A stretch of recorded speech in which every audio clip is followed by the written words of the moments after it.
안녕하십니까. 시효의 빛의 서진우입니다. 오늘은 국세청에서 추천하는 주식 양도세 절세 방법에 대해서 한번 알아보도록 하겠습니다. 많은 대표님들이 주식 양도하는 거에 대해서 굉장히 어려워하시고 이게 문제가 있는 건 아니냐라고 하는데, 그럼 과연 국세청에서는 이런 절세 방법을 어떻게 소개하고 있는지 오늘 끝까지 시청하시면 이런 방법이 있구나에 대해서 아실 수가 있으실 겁니다. 자, 제가 오늘 소개해 드릴 내용은요. 2024년 한 권으로 OK 주식과 세금에 대한 국세청 발간 책자입니다. 이 발간 책자에서는 이 주식을 어떻게 하면 세금을 내고, 그리고 어떻게 하면 세금을 좀 절세할 수 있는지에 대해서 설명을 해놨고요. 그리고 여러 가지 세금들에 대해서 뭐 배당소득이나 주식 양도세, 종합소득세 뭐 이런 것들에 대해서 안내를 해 놓은 책자이고요. 그 책자에서는 세금을 절세할 수 있는 그런 방법들에 대해서도 잘 안내를 하고 있기 때문에 제가 그 중에 하나인 주식을 어떻게 양도하면 세금을 절세할 수 있는지에 대해서 설명드리도록 하겠습니다. 자, 이 책자의 자료 출처는 당연히 국세청입니다. 이 책자에서 여기 보면 꿀팁 2라고 나와 있죠. 이 책자에 나온 그대로를 설명드리겠습니다. 증여재산 공제 활용하기. 투자이익이 크게 발생한 경우에는 증여재산 공제를 활용하여 증여 후 양도하는 방법도 있습니다. 라고 국세청에서 굉장히 친절하게 설명을 해주고 있습니다. 증여 시에는 증여재산 공제, 배우자 6억 원, 성년인 자녀 5천만 원 등을 활용하여 증여세 부담 없이 증여하고 이후 양도하는 경우는 증여 시가를 취득가액으로 함으로 취득가액이 높아져서 양도 차익이 줄이는 효과를 볼 수 있어요. 라고 국세청에서 꿀팁이라고 알려주고 있습니다. 그래서 밑에 예시가 정확하게 나와 있어요. 볼까요? 양도소득세 세부담 계산 사례입니다. 자, 김국세 씨가 20년 4월 1일 1억 원에 취득한 국외 시 주식의 주가가 급등하여 23년 12월 25일 현재 주가가 6억 원으로 5억 원의 평가 이익이 발생했다. 부럽네요. 과거 10년간 배우자에게 증여한 재산은 없으며 기타 필요 경비는 없는 것으로 가정해서 예시를 든 겁니다. 자, 첫 번째는 증여 없이 양도하는 건데요. 배우자에게 증여하지 않고 양도할 때 양도소득세가 9,950만 원이 나온다고 합니다. 자, 지금 현재 시가가 6억 원이고 처음에 취득한 가액이 1억 원이기 때문에 6억 원에서 1억 원을 빼면 5억이죠. 5억에서 250만 원을 또 빼줍니다. 그래서 20% 양도소득세를 납부를 한다라고 돼 있죠. 그래서 9,950만 원의 세금이 나온다라는 거예요. 그런데 여기서 보시면 이제 이게 꿀팁인 거죠. 배우자에게 증여 후에 배우자가 양도할 때 세금 어떻게 돼 있죠? 0원. 배우자에게 증여 후 양도는 세금이 없다. 왜? 자, 볼게요. 증여세 계산을 해보면 6억 원을 배우자에게 증여를 한다라고 하게 되면 과거에 증여재산이 없다라는 가정하에 지금 계산을 하는 거기 때문에 6억 원의 증여재산 공제가 됩니다. 그러면 6억 원을 증여했지만 실제로 세금은 없는 거예요. 그렇죠. 그러면 이 주식을 6억 원어치 받은 주식을 배우자가 그대로 6억 원에 팔게 되는 거죠. 그러면 내가 6억 원에 파는데 취득가액이 얼마였죠? 네, 맞아요. 처음에 증여받았던 6억 원이 취득가액이 되는 거죠.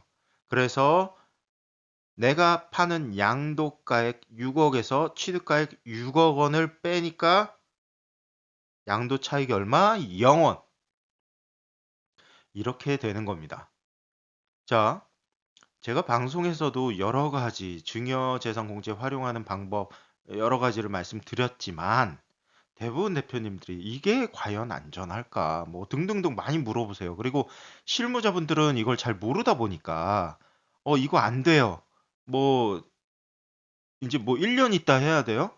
뭐 이런 이상한 이제 잘못된 정보들을 계속 수집을 할 수밖에 없어요. 그리고 대표님들이 실무자에게 이런 일을 맡기실 때는 그게 전문가의 정보를 수집을 하게 되면 그나마 괜찮은데 여러 방송이나 블로그, 특히 블로그 같은 경우에는 비전문가가 너무나 많죠. 그냥 진짜 마케터들이잖아요.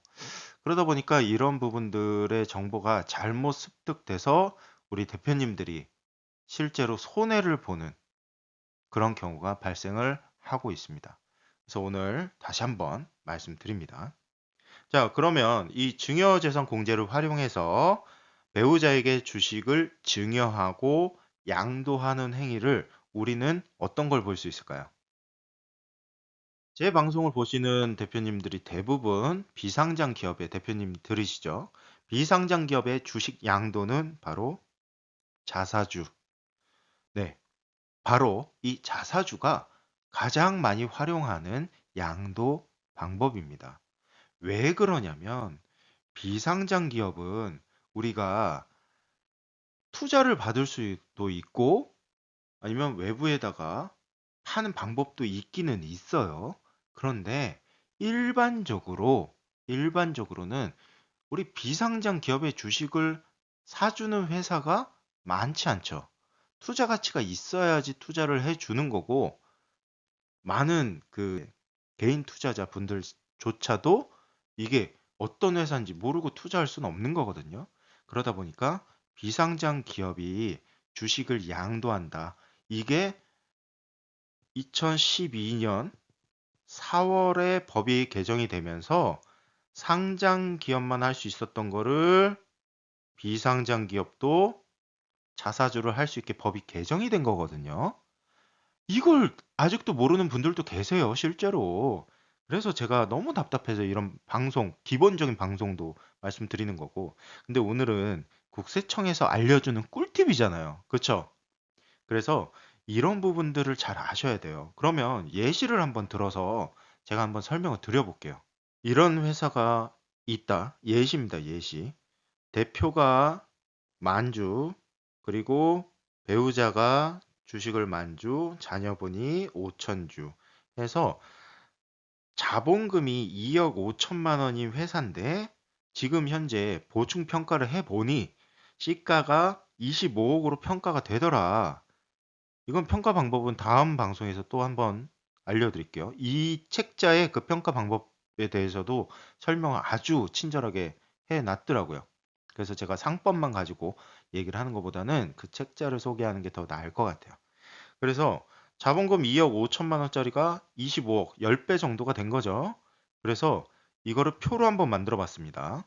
대표님이 처음에 취득한 거는 1억, 그 다음에 현재 시가는 10억, 배우자도 마찬가지고요. 자녀는 5천만 원에 취득을 했지만 지금 현재는 5억 원의 가치를 띠고 있다라는 거. 그러면 이거를 어떻게 활용을 할까요? 바로 자본금 2억 5천에서 시가평가 25억으로 평가된 이 회사를 어떻게 활용을 하냐? 이 부분에서 우리가 예시니까 배우자분이 대표님한테 6억 원을 증여한다라고 보면 6억 원의 증여가 일어나고 그 다음에 배우자분이 가지고 있던 만주에서 6,000주를 대표님에게 증여를 하는 거예요.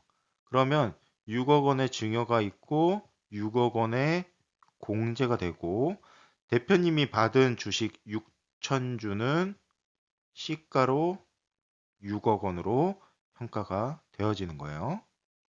그러면 이거를 양도한다라고 했죠. 어디다 양도할 거냐?